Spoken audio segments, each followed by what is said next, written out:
في قلب اسكندرية وسط زحمة الشوارع وحركة الحياة العادية، في مبنى قديم واقف صامت بيشوف كل اللي حواليه من سنين، لكن الناس بتشوفه بطريقة تانية خالص.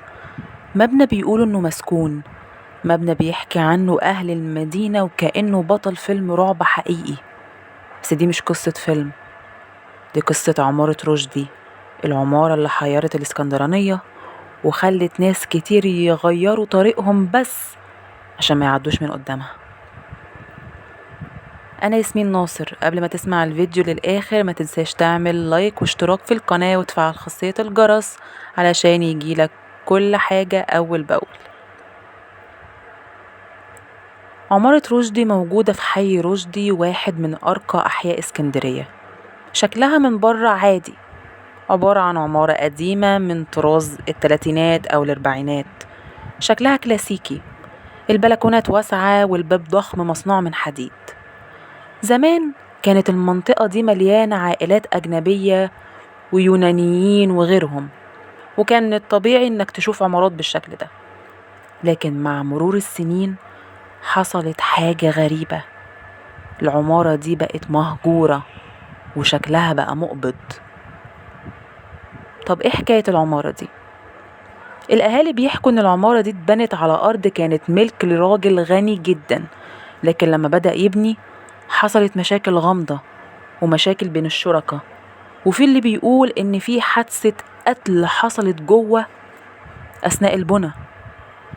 مع الوقت بدأت القصص تكبر، في ناس قالت إنها سمعت أصوات خطوات جوه العمارة في نص الليل، وناس شافت أضواء بتولع وتطفي وأصوات تكسير أو عياط.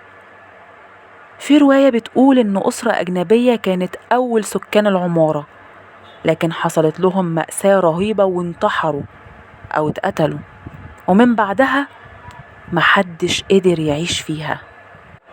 في حكايات مرعبة كتير عن العمارة دي. القصص الشعبية بتقول إن أي حد بيحاول يقعد في العمارة بيحصل له مصيبة. في قصة شهيرة عن شاب اتحدى أصحابه وقال هيبات ليلة كاملة جوه، لكنهم لقوه الصبح مرمي على الأرض في مدخل العمارة، جثة وعلامات الخوف على وشه.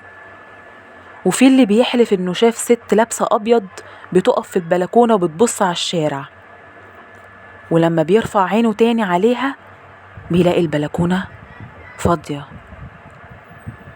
من أكتر القصص شهرة قصة 2 عرسان جدد. القصة بتقول إنهم كانوا أول ناس يفتحوا شقة في الدور الرابع بعد ما كانت مقفولة سنين. في ليلة من الليالي أو في الليلة الأولى تحديدا، العريس خرج في نص الليل يجيب حاجة من السوبر ماركت، وأول ما فتح باب الشقة لمح قطة سودة كبيرة واقفة في الممر. عينيها كانت بتلمع بشكل يخوف وما كانتش بتتحرك. هو حاول يتجاهلها ونزل، بس لما رجع لقى باب الشقة مفتوح على آخره، الشقة فاضية والعروسة اختفت. دوروا عليها في كل مكان ولا كأنها كانت موجودة. طبعا القصص دي كلها مفيش عليها دليل موثوق، لكنها فضلت تتنقل من جيل لجيل، وكل مرة القصة تكبر أكتر والحوارات على العمارة دي بتزيد.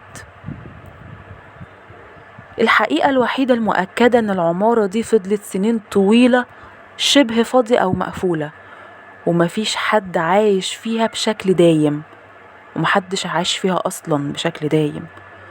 بعض المصادر بتقول إن السبب مش الأشباح ولا اللعنات، لكن خلافات ورث بين الملاك وقضايا في المحاكم عطلوا بيعها أو تأجيرها.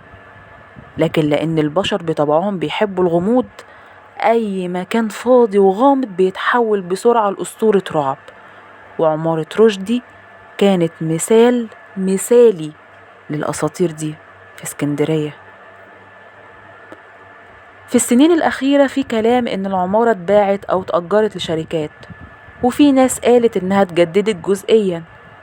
لكن حتى لو ده حصل، صورة عمارة رشدي كمبنى مسكون فضلت محفورة في ذاكرة أهل اسكندرية والناس اللي تعرف عنها.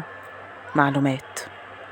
ويمكن دي هي قوة الحكايات الشعبية، إنها بتعيش أكتر من الحقيقة نفسها، وكل ما الكلام يكتر تلاقي نفسك بتصدقه. سواء كنت مؤمن بالغيبيات أو شايف إنها مجرد خرافات، قصة عمارة رشدي هتفضل واحدة من أشهر حكايات الرعب في مصر، وبالتحديد في اسكندرية. ولو مريت يوم من الأيام من شارع رشدي، يمكن هتلاقي نفسك بتبص عليها غصب عنك وتفتكر كل اللي سمعته عنها. وساعتها السؤال هيكون: هل انت مستعد تدخل وتعرف الحقيقة بنفسك؟